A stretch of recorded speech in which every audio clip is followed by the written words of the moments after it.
Hello, this is Adam Archetype, and this is Archetypal Hour, which is a live discussion on the Broom Radio, which is connected to the Pot Discord server. And today is Father's Day, at least in the United States. I think Father's Day happens on other days across the world. So, listening asynchronously, perhaps it's Father's Day where you're at, even if it's not the same day. I don't even know what today is. I think today is the 15th, June 15th or June 14th, 2024. It is Sunday. I'm joined by some of my friends and fellow tenders here at the Broom and at the Pot. And it's the 16th. Thank you. Thank you all. Um, I'm a little bit loopy because we all went to bed very late last night. Had a daughter. So it's a perfect way to start Father's Day, right? At midnight, Father's Day, when it just turned Father's Day, literally everyone in my house, we were all, except for my mother-in-law, she's in her own bed downstairs, but we were all in the bed together and no one was asleep at 12 o'clock because my husky puppy decided it was the best time to play, which all of us found kind of hilarious. So it was fun. But now all of us are like loopy and all, silly because we went to bed crazy late last night. But it felt like a nice way to open up Father's Day. So I thought I'd share that with all of you listening and here live. And I thought it might be fun to talk about the father archetype on Father's Day and see what comes up for people, see what we make of father, and what differentiates father and what the father archetype can provide. And I'll just say, like, at the onset, I think it's important to I think it's fun to bring in like our actual dads or other fathers that we know. But I do want to say that I think it's nice to look at the father in an archetypal way, in a way where whether you're male-bodied or female-bodied, the father archetype can be embodied by all human, right? And so I don't want to necessarily get caught up on it being a male only thing, because the father archetype, just like the mother archetype, I think is much grander than just sort of like a gender polarity that we're used to. So please disagree though. But I definitely personally see the father archetype as not necessarily having to be like male bodied by any means at all. And I was sort of drawn. A friend of mine reached out to me, and we've been like having emails back and forth, which is fun. And she was someone I worked with my first job out of school, and was one of a couple people who were like the first friends I had that were Muslim. I grew up in a really Catholic town. And so they were really nice and shared a lot with me. And like, I was really curious. And this was like, 2000, like the early 2000s. So like 2005, 2006, not that many years from September 11th. And so Islam is in the news in a really bad way. And here I have this wonderful, beautiful opportunity to talk to people who are where the Islamic faith has been so powerfully beautiful to them, and then share some of this with me who didn't know anything. So it was really kind of nice. And so these emails have been like resurfacing some really lovely conversations where I was first learning about it from people who actually practice the faith and grew up in the faith. And anyway, she had sent me an email and was sending me some stuff that she thought was interesting, that she thought I might find interesting. And she was mentioning that Yusuf Surah. So like the chapter in the Quran, the book in the Quran about Joseph, to use the English word, who she named her son after. And I was reading that, and I was like, "Oh, that's really interesting." And then to prepare for this, and I'll come back to Joseph, and to prepare for this container, I was really curious about like the Father's Day. Um, yes, Hoda says yes, Surah Yusuf. Yeah, and please, like, I definitely have some like screen grabs I'll share from the translation I was reading this before. But the reason I thought it was so interesting that this came up was when I was looking at the history of Father's Day, because I was kind of curious about it to bring it into the container. And it turns out, so I'm going to read it here. This is a section of the Wikipedia on Father's Day. And a piece here says, a customary day for the celebration of fatherhood in Catholic Europe is known to date back to at least 1508. It is usually celebrated on 19th of March as the feast day of Saint Joseph, who is referred to as the fatherly nutritor Domini, nourisher of the Lord, in quotes, this is Latin, in Catholicism, and, quote, the putative father of Jesus, end quote, in Southern European tradition. This celebration was brought to the Americas by the Spanish and the Portuguese. The Catholic Church actively supported the custom of a celebration of fatherhood on St. Joseph's Day from either the last years of the 14th century or from the early 15th century, apparently on the initiative of the Franciscans. And I love the Franciscans. And then this other piece is really interesting. So this is even older in Egypt. It says, in the Coptic Orthodox Church, the celebration of fatherhood is also observed on St. Joseph's Day, but the Copts observe this on the 20th of July. The Coptic celebration may date back to the 5th century.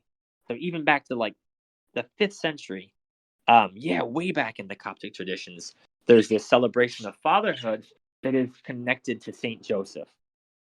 And Joseph is one of those figures that I just really like. As I was thinking about Joseph and feeling into him, I was like remembering the first time I was rereading the Bible, when I got back into Christianity after being an atheist for a long time. I started with the New Testament and then finally had like made my way back to the Old Testament and was finding myself like reading these stories again that I hadn't heard since I was in maybe Sunday school. And I remember Joseph was like one of the first figures who I just like adored reading it, because I think that's one of the big differences I'm noticing from the Quran and the Islamic prophets versus like the Jewish prophets is there's a lot of mistake with the Jewish prophets, and with the Islamic prophets there's a lot of like righteousness, and it's very interesting. He's the Anna says he's the one with the Technicolor Dreamcoat, right? I have yet to watch that musical. I really need to. But yes, the very same. That Joseph. Um, but Joseph was like the first person in the Old Testament I remember reading that didn't really like mess anything up. Like he was just wonderful. I don't remember him doing anything that was off mark. And which was to me was very like unusual for the Jewish prophets in the Torah. And so I really like hung on to him. So I think it's really interesting to see that like these traditions connected Joseph with like the like some sort of father of Jesus, or like a prototypical father of Jesus in terms of a human that existed before, more so even than like well, there's also Joseph like his father. Oh, that's probably what this is about. That's even funnier. I just realized I've been getting this wrong. They probably are just talking about his dad, but I was connecting it to Joseph, the prophet, um, from the Torah. That's so funny. I'm just realizing that I just read this wrong. But it's funny how syncs work, where it felt like a synchronicity. But I'm sure now I didn't click to see Saint Joseph is probably Jesus' human father in these traditions. Wow. But anyway, I still felt like this connective tissue to connect with Joseph. Sorry, I'm just like laughing at myself for like getting some of it confused. And thank you for sharing this, Anna. Uh, it's a Lloyd Webber and Rice musical, the first to be performed publicly. All right, I have to listen to this. It says we put on this play at Hebrew school. That's amazing. My only reference point. Well, I mean, I feel like it might be a reference point because now I'm finding that like I'm the one that's forcing this connection of Joseph the prophet in the Torah and the Quran versus like Joseph, Jesus's human father. But I'm gonna roll with it. I'm gonna roll with it because I was getting lessons from about fatherhood from Joseph, so I'm just gonna go with it. I mean, maybe there's something in the name. Yeah, Hoda says, I wonder if it's the name. It definitely was the name that caught me. Um, and so anyway, I'll just share that like with what came out for me in the Surah Yusuf. I'm gonna share a couple things, and I just want to open it up after I share these a couple passages. Um, see if I can. I'm just gonna put them in there. I'm just gonna put a couple screenshots in the chat, and I'll read a few live here. And these are just some like passages from the Surah Yusuf that I thought were bringing in some interesting things into this conversation about fatherhood. And says, part of this says here, and so will your Lord choose you, O Joseph, and teach you the interpretation of dreams. and perfect his favor upon you and the descendants of Jacob, just as he once perfected it upon your forefathers, Abraham and Isaac. Surely your Lord is all knowing, all wise. Indeed, in the story of Joseph and his brothers, there are lessons for all who ask. And I think I put this into because I felt like this idea of like lessons feels important to the father archetype to me. Or maybe it's something that says about my own bias around um, teaching and providing instruction to children. And here's another quote where, so for those that don't know this story, well, here, actually, here's one. The man from Egypt, and I'm reading, these are all from the Yusuf Surah, and it's an English translation. The man from Egypt who bought him said to his wife, take good care of him. This is the man from Egypt who bought him. So for those that don't know this story, Joseph had 11 brothers. He was the youngest. And the other brothers were pretty jealous of the oldest and the youngest, Benjamin and Yusuf, Joseph. And they were jealous of him, and they wanted to like basically get rid of him. And so they ended up putting him into a well, um, and they abandoned him. And Joseph is later picked up and basically like sold into slavery, essentially. And so the man from Egypt who bought him said to his wife, take good care of him. Perhaps he may be useful to us, or we may adopt him as a son. This is how we, capital W, we, established Joseph in the land, so that we, capital W, might teach him the interpretation of dreams. Allah's will always prevails, but most people do not know. And when he reached maturity, we gave him wisdom and knowledge. This is how we reward the good doers. So there's like this connection about like this looks bad for Joseph, but here like the Quran is saying like, but this is all part of Allah's plan to to allow him to be established and to be able to um, have this gift of interpreting dreams and be able to have wisdom and knowledge as a reward for his good deeds. Yeah, it's very similar to the Torah, Anna. Exactly. Yes. When I was reading it, it didn't. It was exactly as I remembered it as well. And so for those who don't know, like the dude's wife ends up trying to seduce Joseph, and Joseph's like, no, no, no, I'm not doing that, and she's really upset, right? And so there's a whole altercation. But um in the Torah, I think there's some uncertainty with the husband, assuming that his wife was telling the truth, whereas in the Quran, the truth is kind of more quickly discovered about about the fact that like Joseph was not in the wrong. Um, and so, but this gossip spreads, and so so there's this gossip out in the streets now where the minister's wife, this is a field minister. He's like a important person within Egypt where like he's in charge of some of the agriculture, I believe. And so now there's a rumor that this important minister's wife is trying to seduce her slave boy. And so that her love for him has plagued her heart. Indeed, we see that she is clearly mistaken. When she, the wife, heard about the gossip, she invited them and set a banquet for them. She gave each one a knife, and then said to Joseph, come out before them. When they saw him, they were so stunned by his beauty that they cut their hands, and exclaimed, good God, this cannot be human. This must be a noble angel. And I think that's really interesting that the angel is being brought in, especially because we're talking about that in our book club, angels in Islamic lineages. For those that are listening to this and haven't been a part of that, please tune into the read alouds and book clubs. It's really quite amazing. But here I think it's interesting that like he appears almost like an angel because of the purity um, of him, right? And then uh, later he says, and then Joseph's in the same scene, the women start to come onto him. Like now they're coming onto him as a group. And so Joseph prays, my Lord, I would rather be in jail than do what they invite me to do. And if you do not turn their cunning away from me, I might yield to them and fall into ignorance. And so I also think it's interesting that like the way that he's phrasing this in this Quran text is like, I'm about to fall out of knowledge, out of divine wisdom and into ignorance. So please help me to reorient back. And so his Lord responded to him, quote, turning their cunning away from him. Surely he is the all-hearing, all-knowing. Yeah, and so it says, dang, Yusuf with the Riz. So, oh, well, so it was temptation. Yeah, so, like, it's kind of a lot of things going at once, like, he has this beauty and this, like, he's emanating something that they want, and it's turning it, and I think they're interpreting it as lust, and then that is also, like, provoking lust in him, and, like, because now he's like, "Whoa, I'm, like, worried about getting tempted." And it says Technicolor Dreamcoat. Yeah, it's like this, that image does feel really related to this, like, this sort of, like, "Whoa, what is this? This brilliance." And I think that, like, to me, it's also like this knowledge as a metaphor for charisma. Yeah, I mean, I think that that's part of it, but for some reason, because in this surah, there's so much repeating of the all-knowing, all-wise.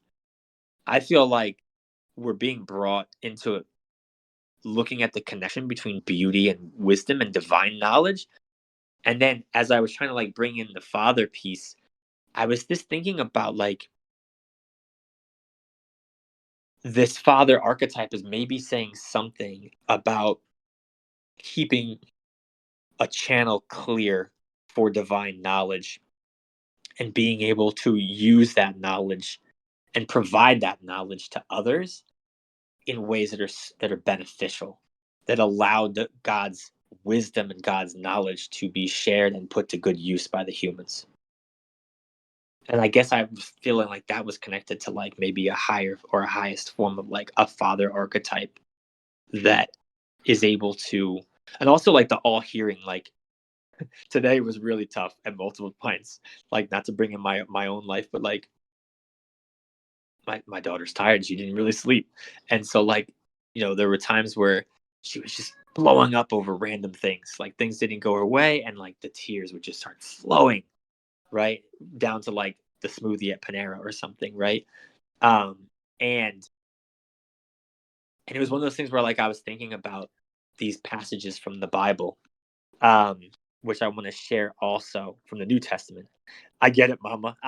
So I can just say without having to ask her that she appreciates that. I feel like she appreciates, like, you know, and I know you have, like, a exalted Taurus moon. She's a Taurus ascendant, so that Taurus energy when they're not getting the food that they want. Shoot, especially when they know how good it is, they start to taste it.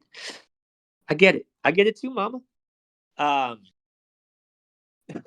but anyway, uh, I was thinking about, like, in those moments because I had to, like, really regulate myself. Like, whoa, okay, she's not gonna be able to hear anything. She has, like, 6 hours of sleep. Like, let's just see what I can do to, like, bring this down because the words I'm saying aren't really doing anything because the ears are closed.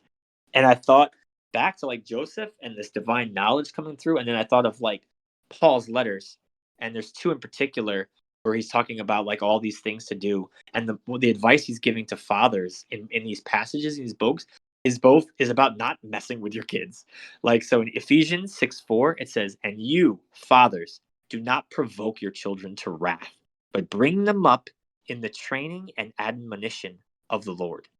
And then this other verse from Colossians: "Fathers, do not provoke your children, lest they become discouraged." And it's really interesting. So there's some passage here from the article that I pulled this from, and the author says the word provoke in Ephesians 6 is parorgitais in Greek and means arouse to wrath, anger, exasperation. The word in Colossians 3 is arethizite and means stir up in a negative sense. How does the father do that? It asks. How does the father arouse or stir up a child to become so angry that they become intensely irritated, infuriated, and annoyed? And in my experience, it's when the dad's not listening to the situation, or when the dad is like, I have this knowledge to impart to you, child. And the child's like, I don't want to hear it. And they just keep going. And I'm sure we've all had experiences like that with our dad. And I've definitely been guilty of that.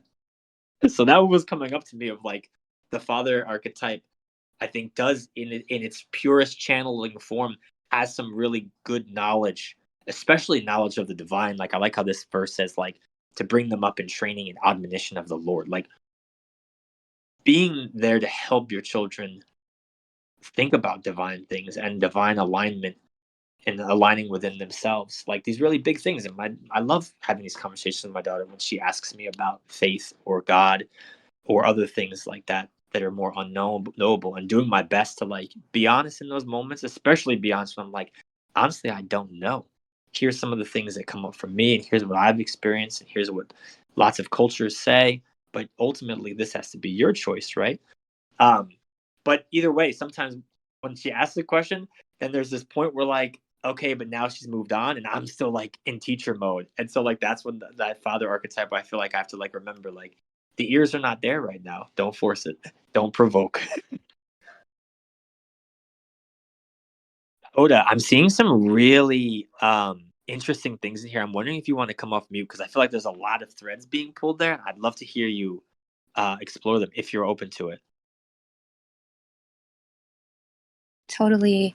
Yeah, I think just the first thing I was kind of like curious about, oh gosh. I mean, okay, so if we go back to the verse of Surah Yusuf slash Joseph, um, in the first screenshot, you read it.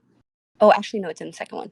So in the second screenshot, you read it already, but I'm going to kind of go back to this quote where it says, um, this is how the Quran reads, this is how we established Joseph in the land so that we might teach him the interpretation of dreams.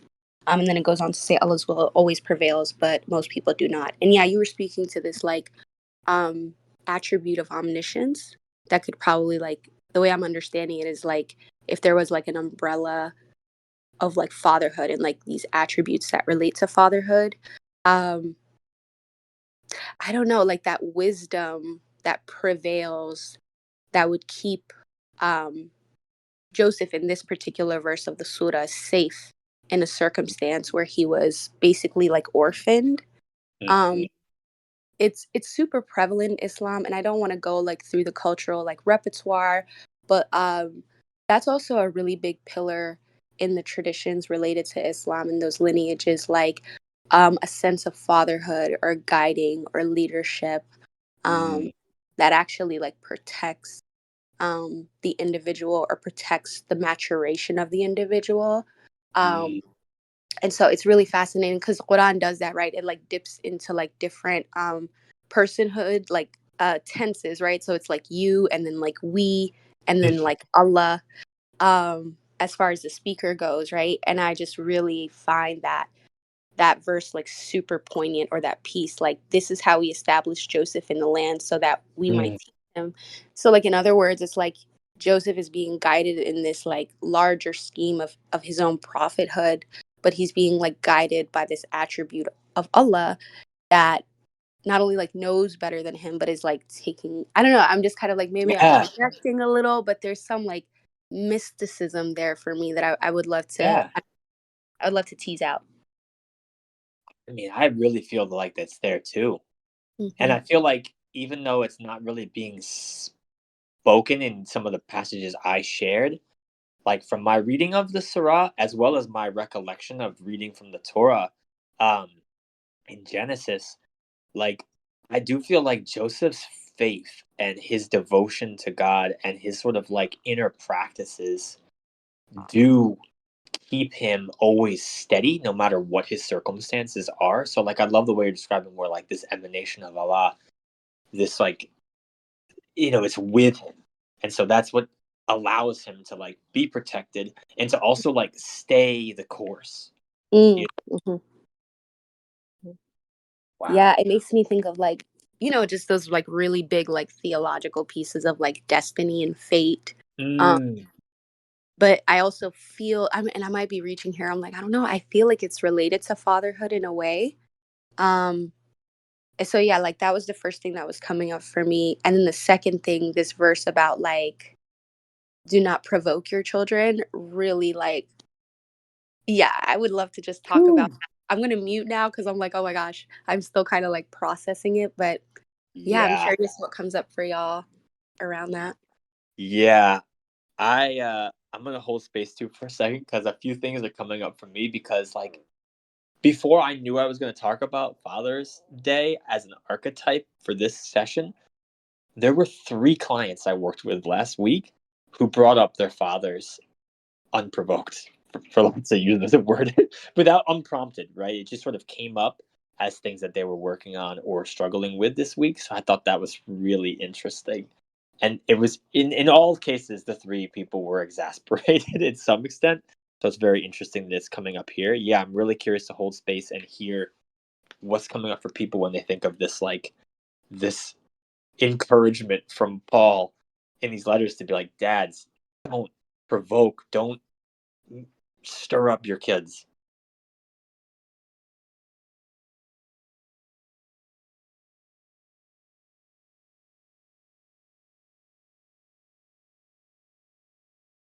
And I'm gonna hold space a little longer, but I will share a couple more things. Please cut me off as I always say. Um, Sometimes I fill the space. Um, but yeah, I think in the common thread of the three clients was speaking with last week was this idea that like in all cases their dad was so stubborn. The fathers were not. They were not ready to like receive what in this case their three daughters were trying to say. And it was causing a lot of stress, right? Like that the fathers were just so dead set on having their way be heard and followed. And I was like, that is the exact opposite advice that's happening here. And I think for a very good reason. Um, but I'm a little biased as girl dad.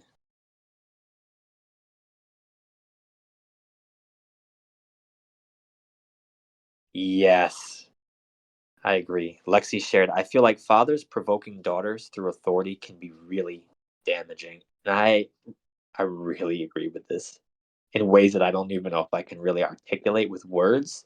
But wow, yes. Yeah.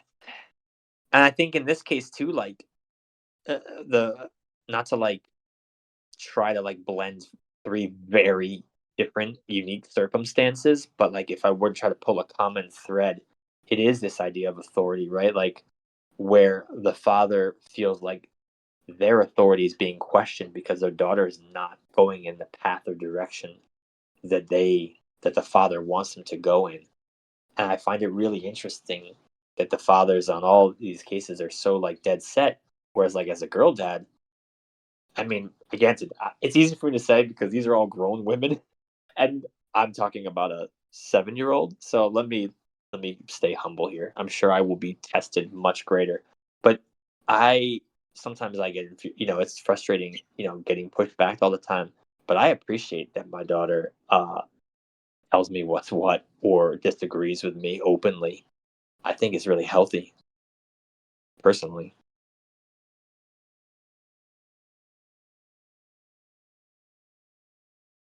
but perhaps a different kind of fatherhood.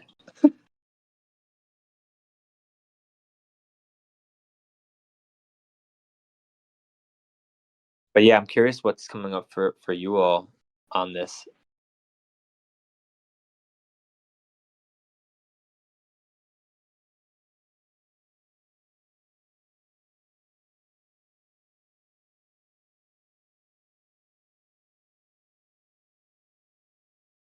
I see folks typing, so I'm gonna hold space.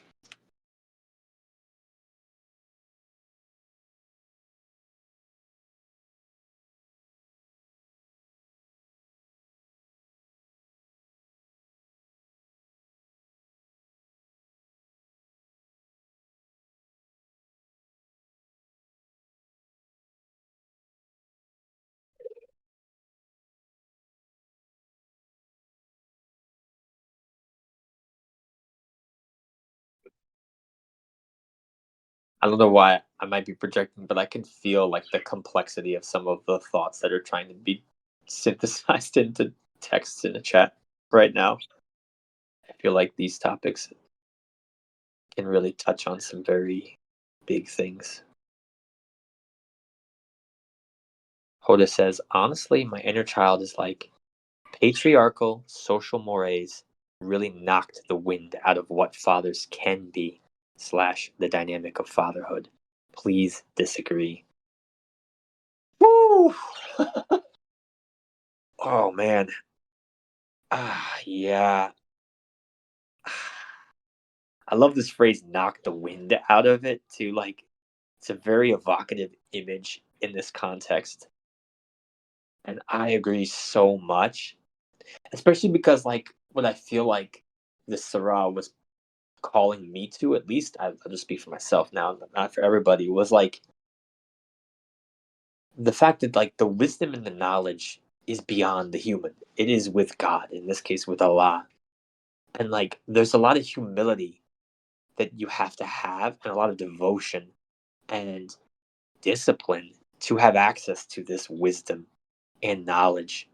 And I feel like when you just assume that because you have certain reproductive organs so that you have knowledge or wisdom, you are going to get yourself in all kinds of trouble because that ain't how it works. And like, yeah, these mores around like just because the father that yeah, like this cultural moray really took away from maybe what fatherhood can and should be.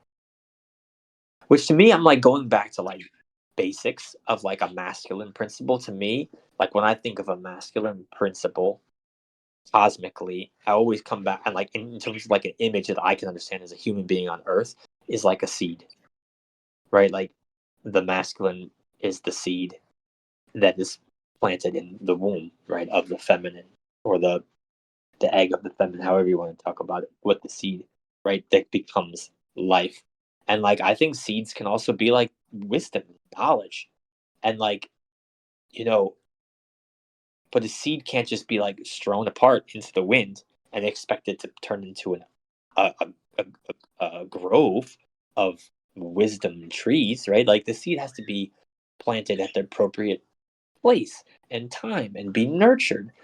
And I feel like a lot of fathers maybe think that like just like spouting out their ideas and opinions is somehow the same thing as like gardening. Hmm,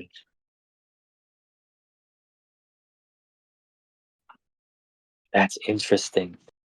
And it said that the word humility was also coming up for her. And she says, quote, I feel like for me, by the time my dad was raising me, after raising both my brothers, he had become pretty chiseled by humility. I like that. Chiseled, like there's a yeah, that's like a sculpting happening karmically, like a karmic sculpting with this relationship with the brothers that brought him into more maybe in more integrity and with softer edges maybe. So I'm very lucky, she says. That's beautiful. Wow. And then yeah, there's sort of some agreement about sort of like how the younger kids sometimes get a different version of their dad. And I do wonder if that's happening here with Joseph, because Joseph, funny enough, is the youngest in this story to bring back this archetype of Joseph. Um, interesting. And Yeah, like his I father. was Yeah, please. I was gonna say, Adam, yeah, you're spot on because there's actually context where at some point, um, Yusuf tells his father about his dreaming capacity, and this is like later on in the surah. So, y'all don't have to read it. I'm gonna ruin it. He said he basically tells Joseph slash Yusuf to conceal his dreaming power from his siblings, Mm, lest it provokes them, and it also like brings upon evil or like evil eye on Joseph. So I'm glad you spoke to that. I was wow. like, let me unmute and let Adam know that he is definitely Yeah. seeing that. No, thank you for that. Yes. No, I'm recalling this now. Yeah, he does warn them. Wow. And like, yeah, if you're not careful, that jealousy provokes. Oof. Wow. Yeah, and so Joseph is just getting all this like wisdom from his father Jacob and then from Allah directly through this power to interpret dreams. And then later in the story, he's able to bring reconciliation to the whole family. Because to ruin the story for those who don't know, I mean, it's such a beautiful story. Please check it out, whether it's the Surah Yusuf or the section in Genesis on Joseph. I think reading them both is actually kind of lovely because they are quite different. Um, and the Surah Yusuf is like just gorgeous. It's the first time I had read it. Um, but it like this beautiful reconciliation that like the first time I heard the story, honestly, full disclosure, the first time I had heard the story, like when I was reading Genesis for the first time in like my 30s, like really like word for word and like really trying to understand the story. This story brought me to tears, honestly, because Joseph has this beautiful reconciliation with his brothers, and they're able to realize how wrong they had been. And but Joseph had this beautiful, and I think he said something very similar, and it's kind of hinted out throughout with Allah saying like, "Oh, actually, I did this on purpose. I brought him into this horrible circumstance because at the end of the day, he actually saves his family because he's able to interpret the Pharaoh's dreams, the Pharaoh of Egypt, appropriately, and they're able to like um, save up a lot of food because there were going to be all these years of famine. And so not only did Joseph being kind of put in this horrible circumstance and allow his sort of gifts to unfold, save a whole nation of Egypt, but eventually Joseph's family is starving also, and they're able to get helped by Egypt, and then they end up moving to Egypt to be like all together in Egypt. And this is sort of like how they, that family of the Israelites, end up in Egypt. And then we know what happens later with Moses and everything. But like there's this really beautiful you know, piece about this wisdom coming through and the knowledge of God being in the right place at the right time, thanks to Joseph and thanks to Allah's workings, that also like bring the family back together and the brothers back into reconciliation. Yeah, yeah, it's a really touching. Oh, this is my heart. It's a really touching for me. I think is really touching. This beautiful thing where Joseph forgives his brothers. Says it's okay. This is all God's work. We should trust in God, which is again the source of all knowledge in these lineages.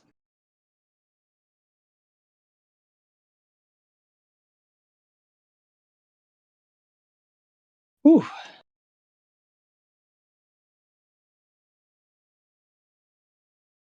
I'm finding myself desiring to read one more thing from the New Testament. Now, I did not prepare for this, but this is what's just like coming up for me right now, and I kind of want to read it. Let me just see if I can find it, because I love it. I love this passage, and I think maybe I was being brought to this because I thought of it earlier with other pieces about um, fatherhood in the Abrahamic text and lineages. Um, and also, it was another story that brought me to tears. One of the first times I really really sat with it. Um, Here we go. Okay, I'm sure this is probably familiar to many of you, but maybe not. Um, the It's commonly called the parable of the prodigal son, and it appears in the Gospel of Luke in the New Testament, and which is chapter 15 of that book. And it starts, and he's telling a parable. Um, and Jesus said to them again, a man had two sons, and his younger son said to him, my father, give me the portion which is coming to me from your house. And he divided to them his possessions.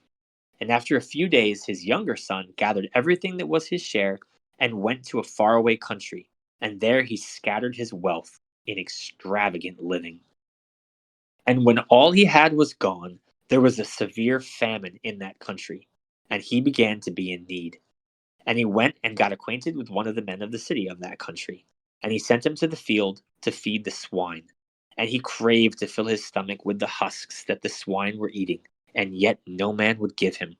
And when he came to himself, he said, how many hired workers are now in my father's house, who have plenty of bread, and I am here perishing with hunger? I will rise and go to my father, and say to him, my father, I have sinned before heaven and before you, and I am no longer worthy to be called your son. Just make me like one of your hired workers. And he rose up and came to his father. And while he was yet at a distance, his father saw him and had compassion on him. And he ran and fell on his neck and kissed him. And his son said to him, My father, I have sinned before heaven and before you, and I am not worthy to be called your son. But his father said to his servants, Bring the best robe and put it on him, and put a ring on his hand and shoes on his feet. And bring and kill the fat ox, and let us eat and be merry. For this my son was dead, and has come to life. He was lost, and is found. And they began to be merry. And his elder son was in the field, and as he came near the house, he heard the voice of the singing of many. And he called one of the boys, and asked him what it was all about. He said to him, Your brother has come, and your father has killed the fat ox, because he received him safe and well. And the older son became angry, and would not go in. So his father came out and besought him. And he said to his father, Behold, how many years have I served you, and I never disobeyed your commandment, and yet you never gave me even a kid, that I might make merry with my friends. But for this son of yours, after he had wasted your health with harlots and came back, you've killed the fat ox. His father said to him, My son, you are always with me, and everything which is mine is yours.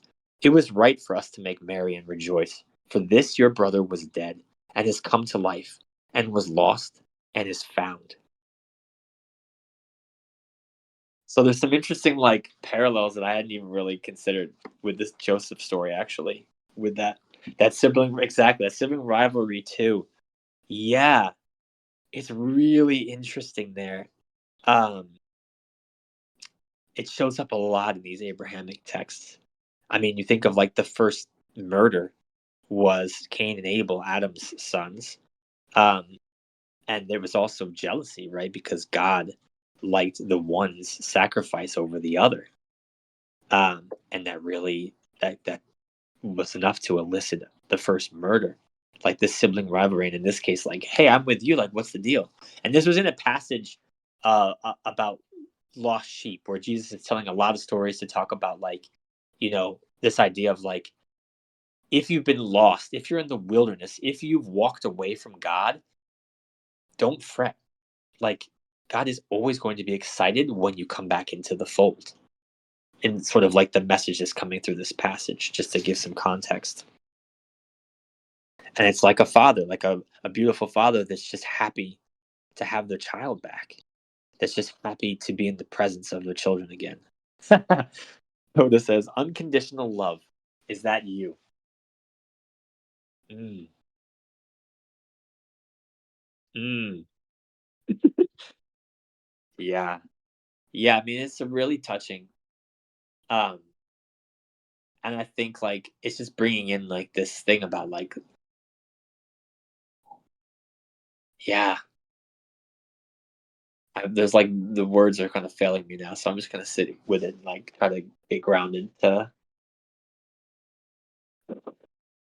see how we want to close out this conversation on the father archetype and Joseph as maybe a way into the father archetype. And yeah, I feel I don't know, I want to just open up to see if what in general is coming up for people now, considering some of these things we've been talking about, and the father archetype.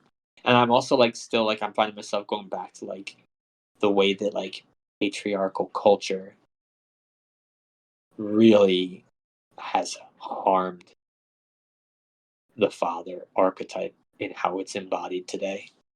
And I'm just really feeling into that. That feels really powerful to me, honestly. To just rename.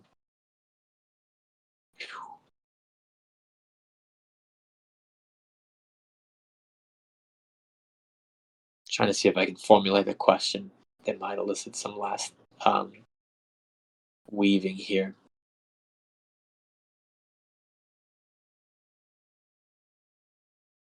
I guess I'm kind of curious, if any parts of the father archetype feel unmentioned, that feel like they want to come up. I think I saw Anna ask a question earlier about the difference between fatherhood and motherhood. I'm kind of still feeling into that one, but that might be another question others might have responses to. But yeah, anything that's coming up for people about father archetype that feels like it might still want to be mentioned. in this container?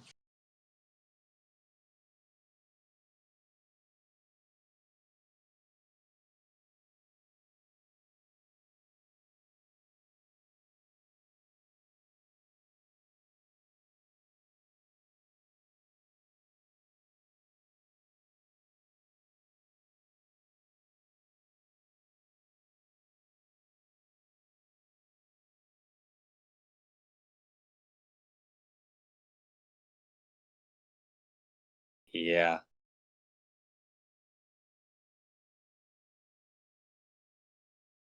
Hmm. Yeah, that's good. I was mentioning we didn't talk about it. That's okay. But thinking of like myths that have a father god archetype, right? Yeah. Yeah. And how the father god aspect empowers the father in real life. And then this question, ooh, hold it, thank you. Who empowers the child? Oh, the father in real life, who empowers the child when it's healthy or whole, I should say. But we do live in a time where that fragmentation is real, you know? Yeah. Yes, we do. And the mother, of course, Laud, she says. Yeah, I'm curious if you want to say more, Hodo, because I'm like feeling into everything you're talking about here about like this father god aspect and the relationship with like the father god archetype and like the actual father in like um embodied human life.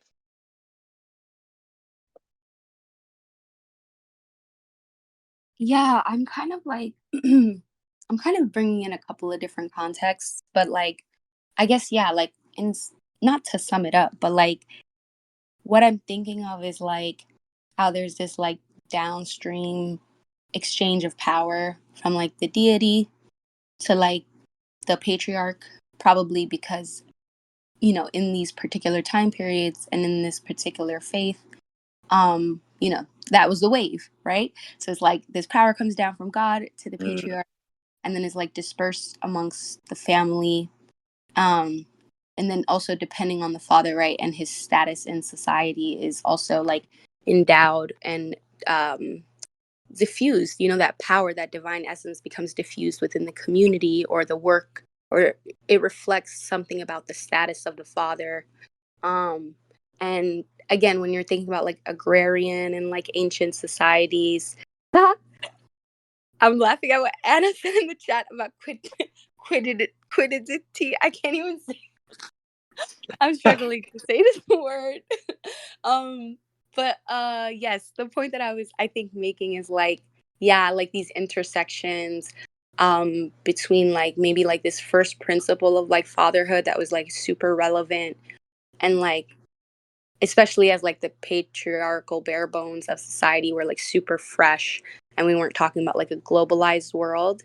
So then like when I like take that context of like omniscient and like staggered like guardianship and try to like apply it to present time, I'm like, wow, like, not to say that like the responsibility of healing all these things is going to fall on any one person's shoulders, but it does kind of feel like um it there is some sort of like disconnect in current time, um and in terms of like how this power is like distributed, right, like back to the family or back to the community when it is acquired by certain men, um and the training, I guess you could say, or the refinement and the cultivation that it would take to feel good about dispersing and sharing your energy. I think yeah, like I'm like I kind of understand why for a lot of people current time it feels like we're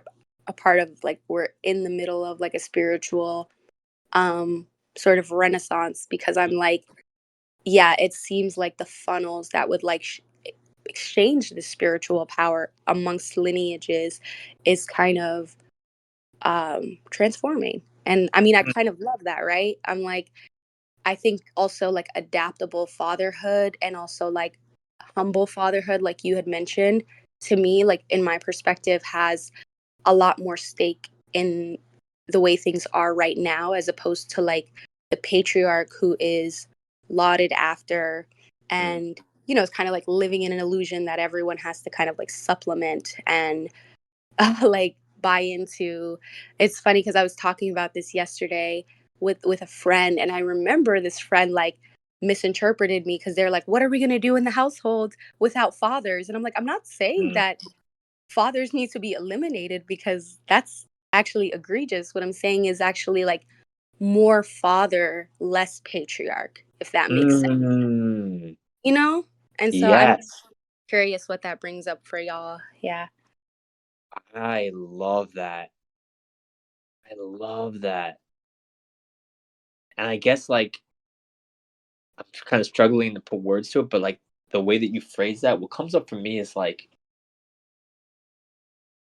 it's not about control, where I feel like the patriarch feels like it's like to me, it's like different modes of bearing a certain responsibility, where I feel like the unhealthy bearing of that responsibility is like control and top down, like, and like it can end up becoming self centered because it's like, well, I'm the one that's like holding this thing down or has to hold it down, and like, really funky relationships with that. And maybe this is just sort of like how it filters through my psyche as a father, versus like not controlled, but more like this steadfastness that's not about exerting control, but like holding fast to like what we know to be true. Which, if you're a spiritually minded person, like I feel like you said, like it's maybe we're in this thankfully like another wave of that integrity comes from the divine, comes from grounding, comes from spiritual practices, whether it be prayer like in Joseph, or like think of all the other prophets, their steadfastness with their discipline, even when they're like a lot of times these prophets like end up leading foreign kings, and I always am touched by how they're able to lead and support foreign kings who are different and maybe coming from different backgrounds and maybe even have different gods than them. And they're able to do that with integrity without losing their deep, abiding relationship with their God, and with the wisdom and knowledge that can pour forth through a channel with that God. Um, and like I feeling like that has something to do with like bearing responsibility more from a father is more to me like in a way where like you're really able to provide important knowledge or wisdom that's for that moment, that makes sense for that context, and not getting caught up in controlling everything, but more like getting caught up in like being really grounded, paying attention to things, and being able to bring something forward, to the family, whatever it might be, or to like help have that solidity or that feeling of solidity. I don't know, maybe this I'm kind of rambling now, but that's sort of what came up for me, or in my best articulation of it. But when you asked that question, Hoda, and brought in this question of like patriarch versus father, it's really powerful. I'm curious what that reflection sounds like to you, Hoda, and to anyone else, like what that sounds like or what that brings up for you.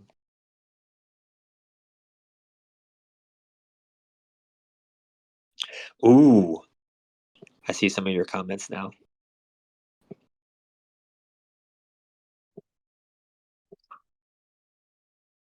She says, yes, with integrity, load bearing with finesse, joy, effortlessness is what I'm hearing. Oh, wow. Yes. And being honest when you can't. I feel you though. Yeah, I mean, I think that goes back too, because like I think sometimes when I've struggled the most as a father, maybe I'm trying not to like make this personally too much like because we're talking about father archetype versus like in real life, but I'll just say like embodying like just being a dad. It is sometimes like hard for me, especially someone who's like kind of spacey at times, or whose memory doesn't maybe work the way I want it to sometimes, where like I wish I could summon more wisdom and knowledge that I can't sometimes, or I don't have it. And so, like, part of what I've had to learn too is like how to hold that ignorance and be honest about it. And then really try to be like, okay, well, what parts do I need to learn, or what is the situation calling for, without necessarily like getting hung up on like I don't know, I guess just like ego shit that I think can get a lot of male-bodied people, but I'd say like the patriarchal kind of energy, has this edge of like needing to be the expert or needing to like be the one in charge.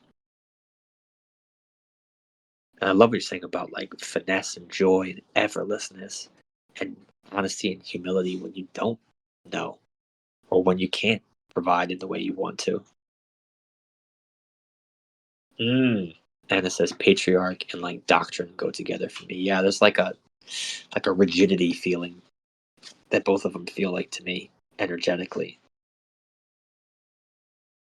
Like in English, like American English, there's like that phrase like my way or the highway. And I think one of my clients actually said it that way to describe their dad. Like my dad's just like one of those guys, it's like my way or the highway. And there's a lot of fathers that embody that. And I do think that has a lot to do with that theme and egregore of patriarchy. What about my way, Dad? How it says question mark. Yeah, exactly. Many ways, many ways. And the wise wants to hear certain ways. And I think the wise, the one who's tuned in to real divine wisdom, knows that there are lots of ways to find wisdom and truth, like Allah here, where it's like Joseph, is put through the ringer, um, but through that process is able to bring wisdom and knowledge at just the right time.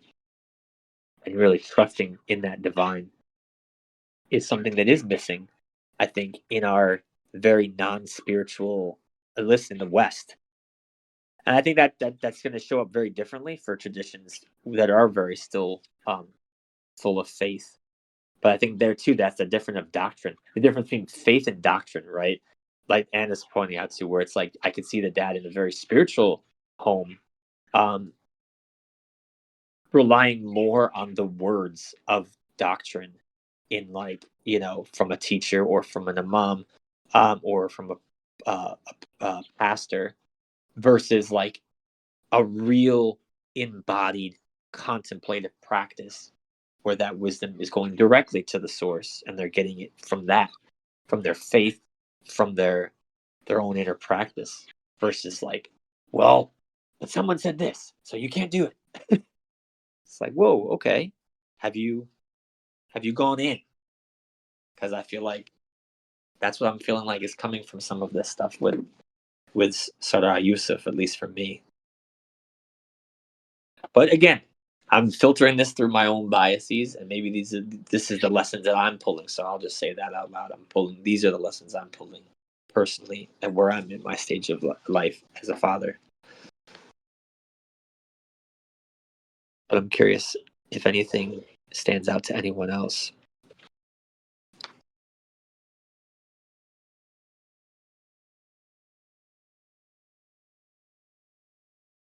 Yeah, and it says faith versus doctrine. Yeah.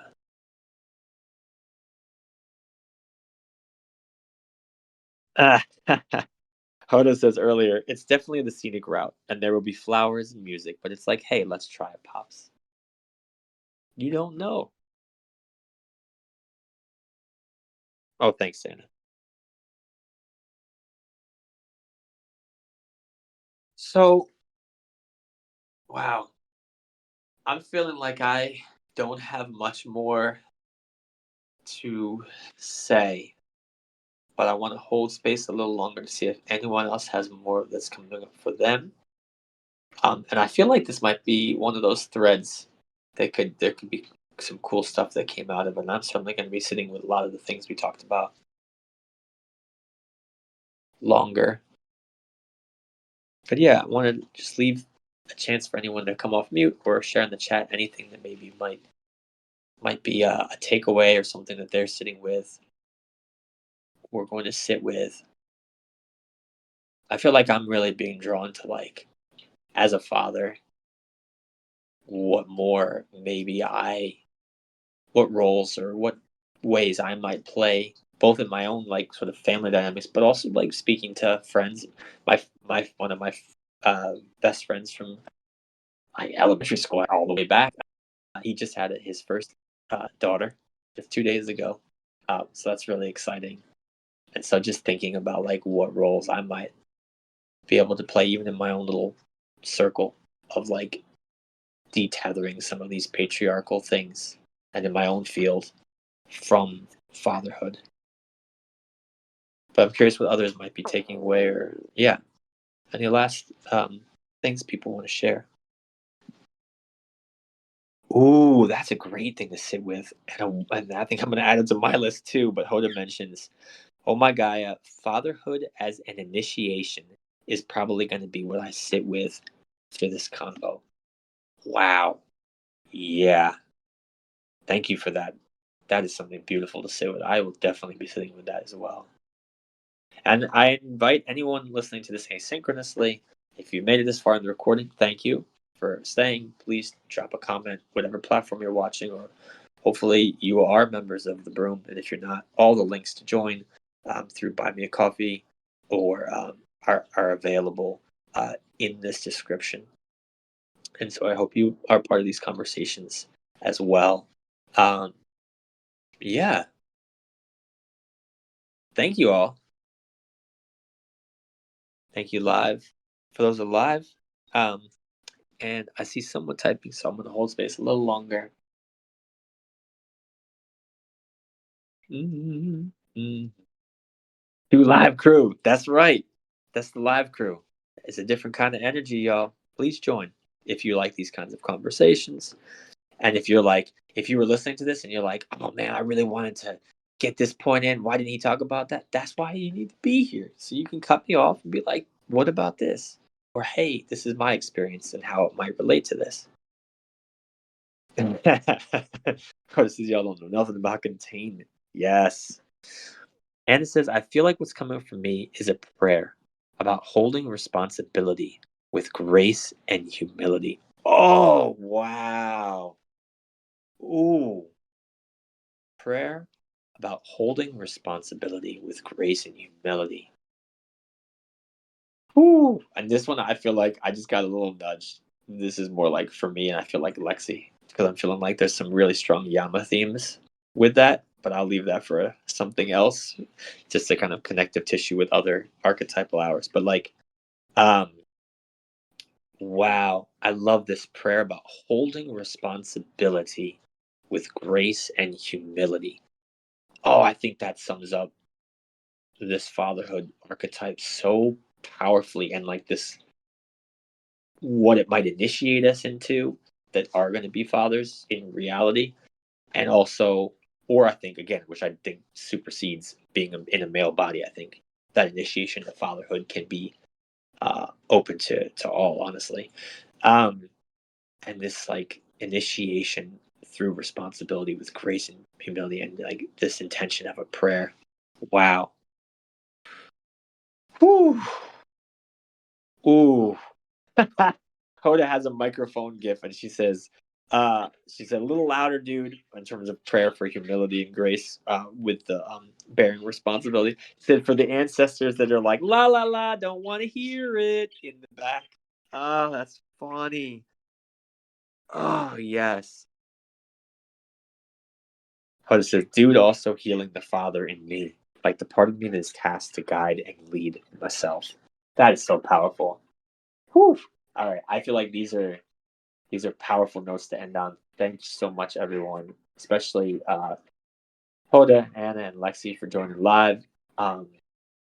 Thank you to Allah and Adonai and Jesus for being in this container, and I think hopefully providing some support with some of the messages that came through, and for Yusuf and Joseph too.